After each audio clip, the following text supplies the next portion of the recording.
This 1903 photograph shows a smiling little girl. Zoom into her eyes at 800% magnification, and the smile stops meaning anything at all. In the summer of 2024, historian Dr. Sarah Mitchell made one of the most unsettling discoveries of her career. While cataloging items from an estate sale in Salem, Massachusetts, she came across a photograph that would eventually upend everything she thought she understood about early 20th century child photography. At first glance it looked ordinary enough: a girl of about 8, standing before an ornate wooden fence in 1903, dressed in a pristine white gown with delicate lace trim, dark hair pinned back with a silk ribbon. What caught Dr. Mitchell's eye was the child's smile, wide, radiant, seemingly a perfect frozen moment of childhood joy. The bottom corner bore an embossed mark, J. Morrison Photography Studio, Salem, Mass., and on the back, in faded pencil, a single date, March 1903. For a photograph that old, the image quality was startling. Every fold of lace, every grain in the weathered fence, rendered with a sharpness that seemed almost impossible for the era, the kind of clarity Dr. Mitchell associated with photographic processes decades newer than the one this print claimed to be. Mrs. Eleanor Hartwell, the estate sale coordinator, explained that the photograph had come from the old Blackwood family collection. Prominent Salem mill owners for generations discovered in a locked chest in the mansion's basement, along with dozens of other family photographs spanning several decades. According to the estate records, the chest had remained untouched for over a century.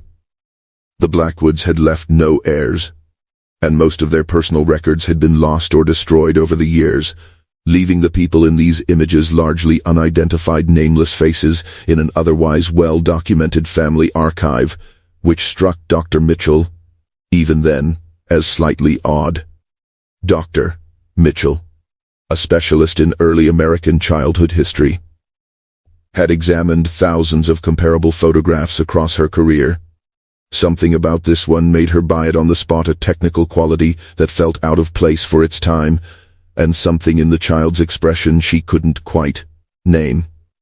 What she didn't yet realize was that she'd just acquired a single surviving thread of one of Salem's most carefully buried secrets, a secret that had been sitting in plain sight for over 120 years, waiting for someone with the right tools to finally pull it loose. Back at her lab at Boston University, Dr. Mitchell began her standard process: high-resolution digital scanning of the 8x10 albumin print, which showed almost none of the deterioration typical of a print this age. No fading, no chemical staining, no physical damage at all. The lighting looked professionally controlled in a way that would have required equipment far too advanced and expensive for 1903 Salem. At 200% magnification, the girl's smile stayed perfect, too perfect. Maybe, in a way Dr. Mitchell couldn't yet put into words. At 400%, faint inconsistencies appeared at the edges of her mouth, a tightness that didn't quite match the softness of the rest of her expression. But it was at 800% that Dr. Mitchell felt her breath catch. The child's eyes, bright and joyful in the full image, revealed something else entirely under that kind of magnification, not the natural spark of a happy 8-year-old, but a flat, hollow quality, as if she were looking through the camera rather than at it. As if whoever had been standing there in 1903 had already, in some sense, left the room. Dr. Mitchell sat back and pulled off her glasses, rubbing her eyes in a way that had become a familiar tic after long hours at the scanner. 15 years in this field, and she'd never seen anything like it. The technical impossibility of the image's clarity, paired with the disturbing quality of that magnified stare, suggested this was something far more complicated than a family portrait, something that had been built, deliberately, to survive exactly this kind of scrutiny a century later, whether or not anyone had ever intended it to be found. She cross-referenced the studio mark against her database of Salem area photographers, expecting the usual paper trail advertisements, other surviving prints, maybe a descendant who'd inherited a family album. J. Morrison Photography Studio appeared in city records from 1901 to 1905, and nowhere else.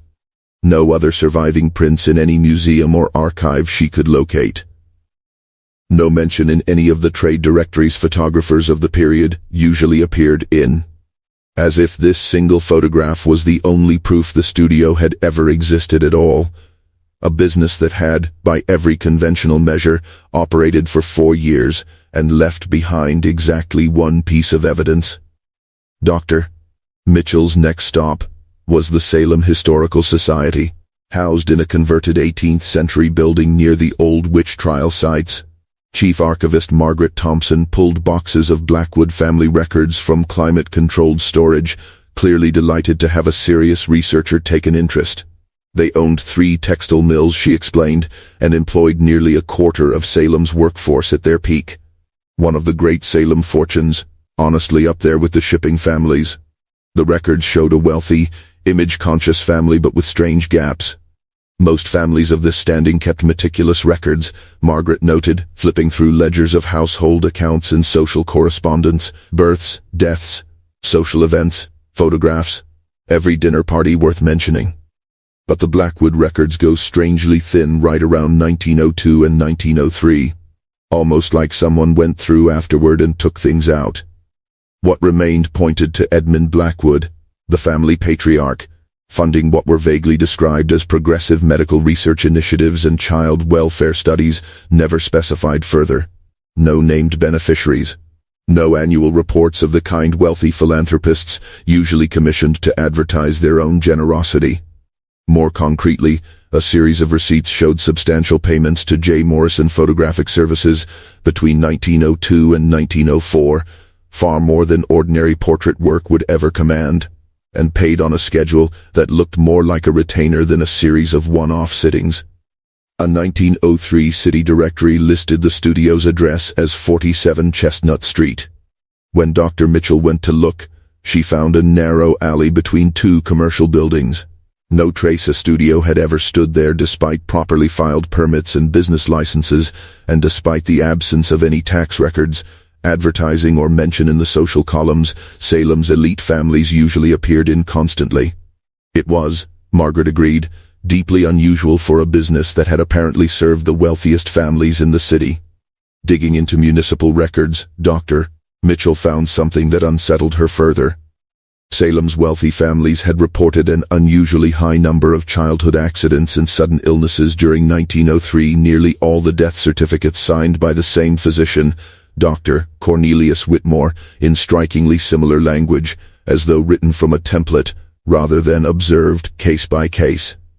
Whitmore had arrived in Salem in late 1901, claiming credentials from unnamed European medical schools that Dr. Mitchell could find no record of anywhere, no transcripts, no alumni listings, nothing beyond his own word. Within months, he'd built a private practice serving exclusively the children of the city's industrial elite, including the Blackwoods specializing, his records claimed, in pediatric nervous disorders and developmental abnormalities. It was, by the standards of the era, a time when experimental approaches to child psychology were treated as cutting-edge rather than the crude and dangerous practices they'd later be recognized as.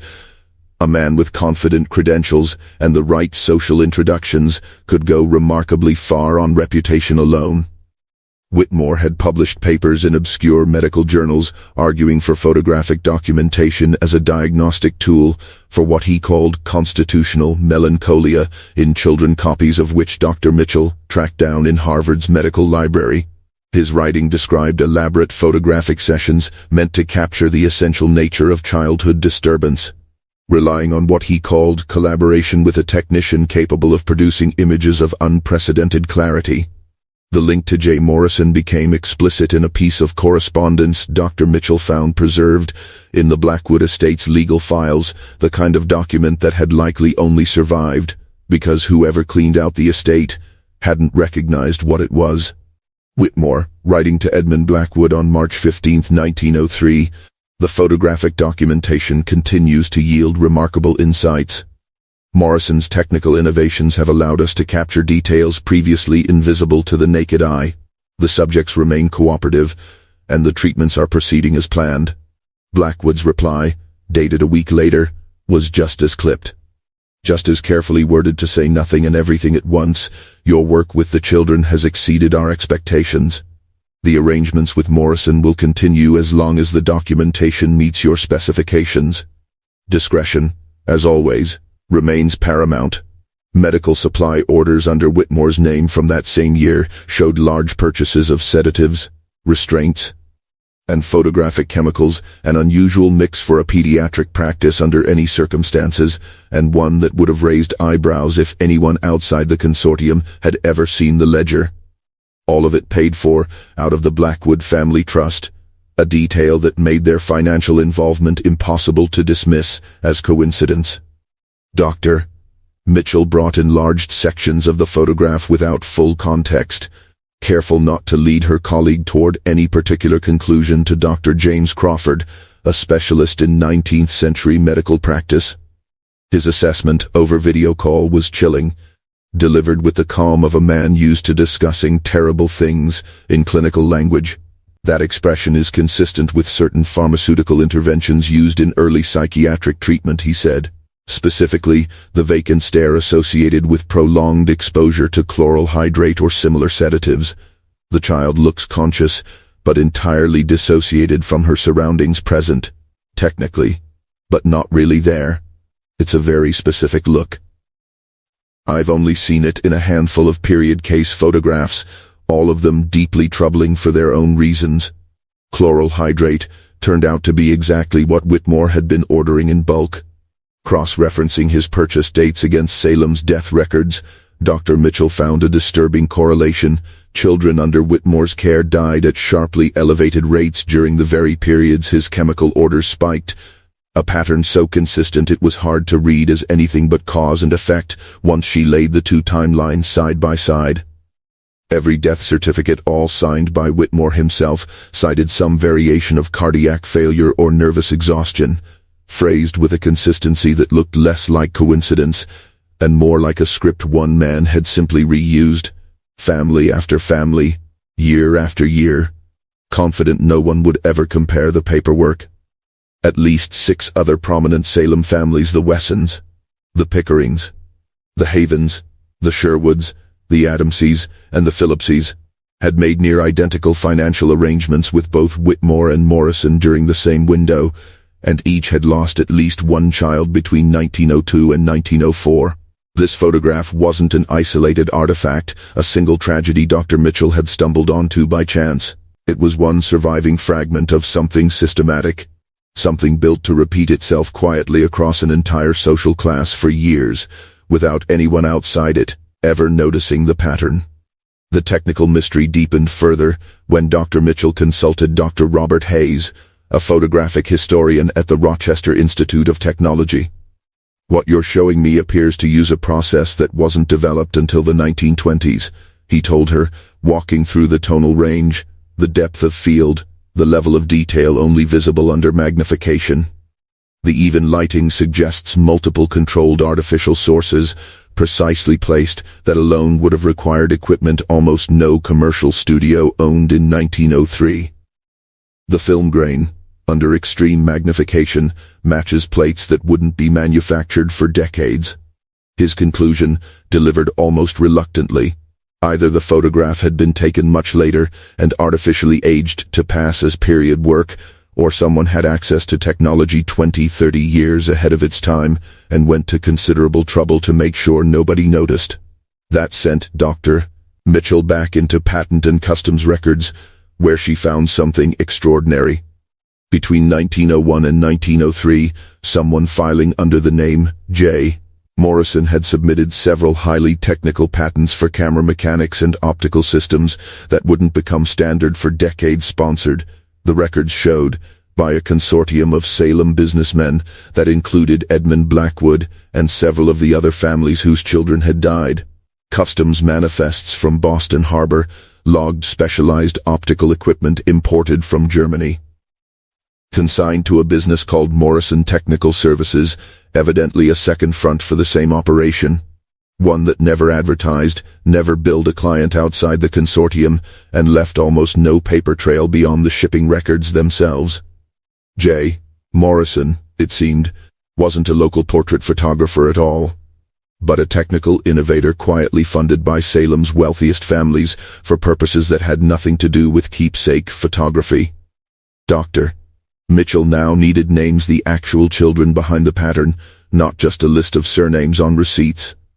Working through genealogical and cemetery records, she began cross-referencing burial dates against the timeline she'd already built, and found her first real match, Millicent Haven, aged 8, dead on April 12, 1903, weeks after the date penciled on the back of the photograph in her possession. The timing was close enough that Dr. Mitchell began to suspect the smiling girl in the photograph might be Millicent herself. And the more she read about the Haven family, the more the pieces seemed to lock into place. Millicent's parents, Charles and Victoria Haven, had been prominent in Salem society. Charles ran a shipping business. Victoria was active in local charities. Contemporary accounts described their daughter as bright and energetic, right up until early 1903, when she began seeing Dr. Whitmore for what family records called episodes of melancholic disposition. Her death certificate, signed by Whitmore, listed cardiac failure from constitutional weakness, the same vague, unfalsifiable language that appeared on nearly every death certificate Dr. Mitchell had gathered so far.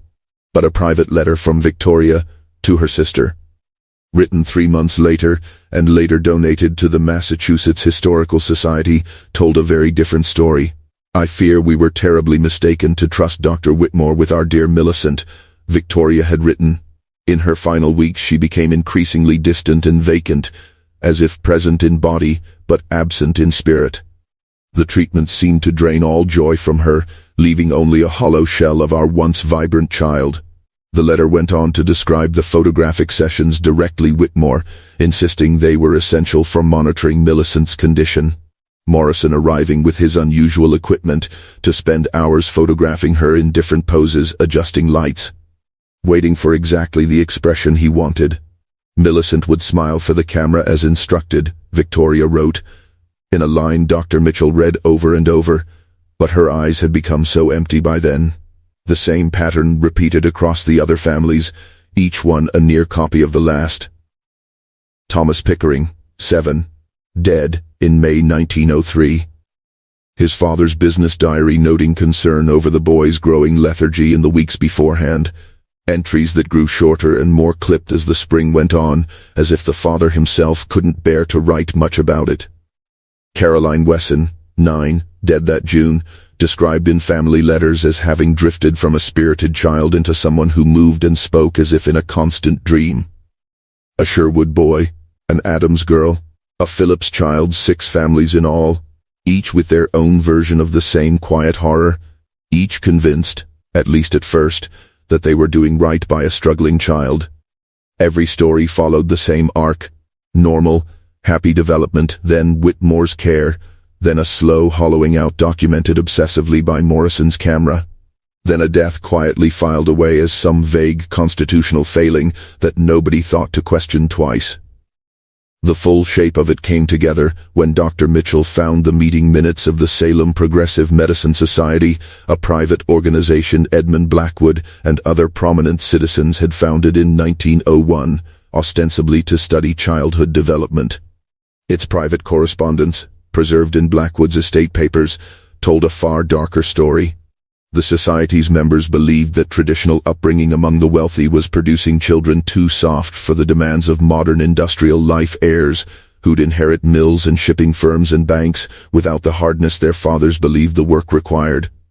Whitmore had convinced them that carefully engineered psychological stress, paired with pharmaceutical intervention, could strengthen the constitutional fiber of their own children, and that Morrison's photography was necessary to track that progress scientifically, to make visible what an untrained eye would miss.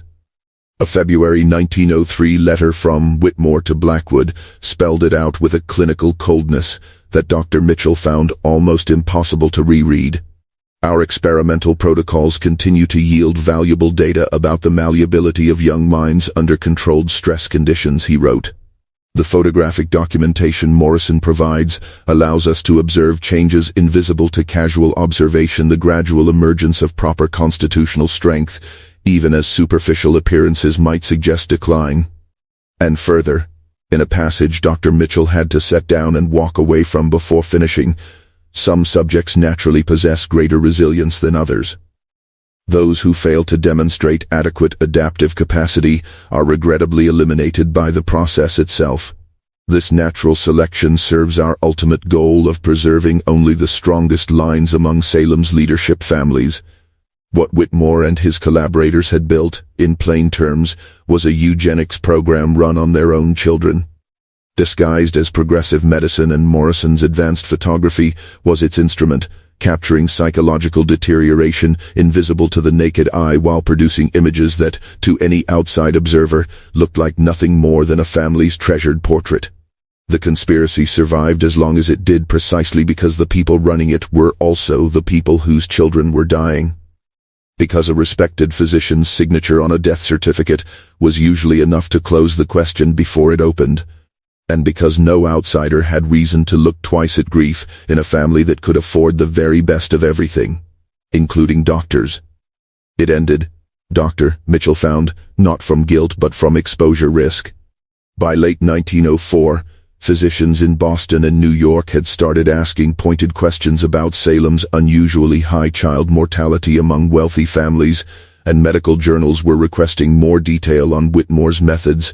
A few colleagues had even proposed visiting his practice to observe his techniques firsthand, rather than risk that kind of scrutiny.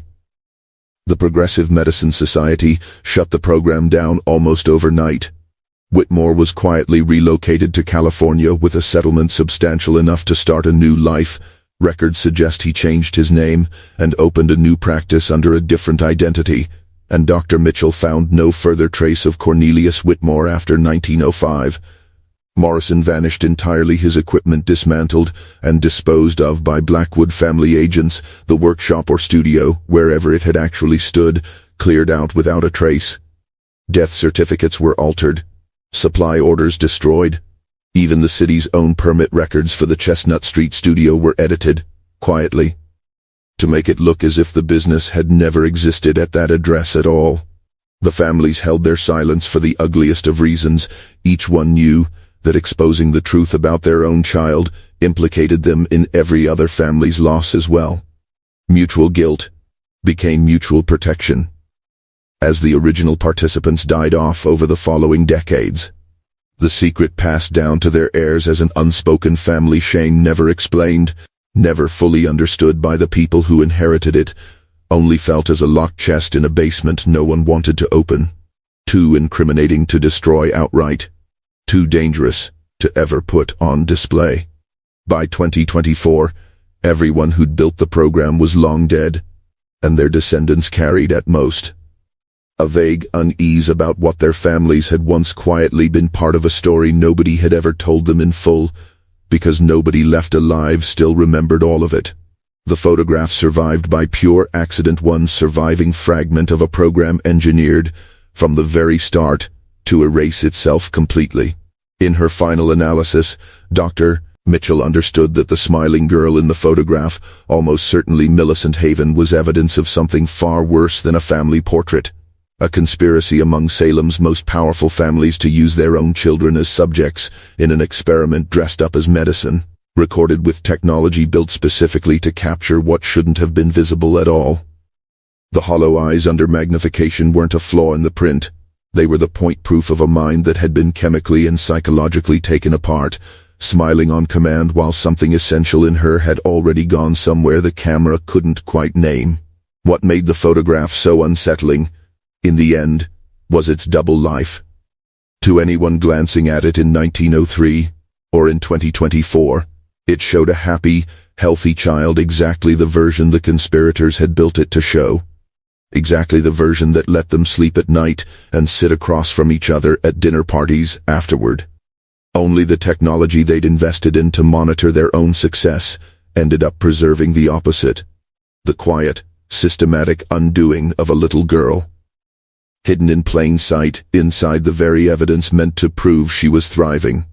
It was, in a strange way, the perfect crime, self-documenting, self-incriminating, and yet completely invisible to anyone without the tools, or the reason, to look closely enough. Dr. Mitchell's discovery surfaced one of the darkest, least-known chapters in American medical history, a program of child abuse carried out under the banner of progress by the people children are supposed to be able to trust most, hidden so completely it stayed buried for over 120 years. The photograph now stands as something more than a historical curiosity. It's a record of how far people with power will go to protect an idea about themselves, even at their own children's expense, and a reminder that respectability, wealth, and institutional trust have never once been proof of anything at all. Millicent Haven and the other children lost to Whitmore's care finally have what was denied them for over a century, a record that survived, and a truth that, however late, has finally been told.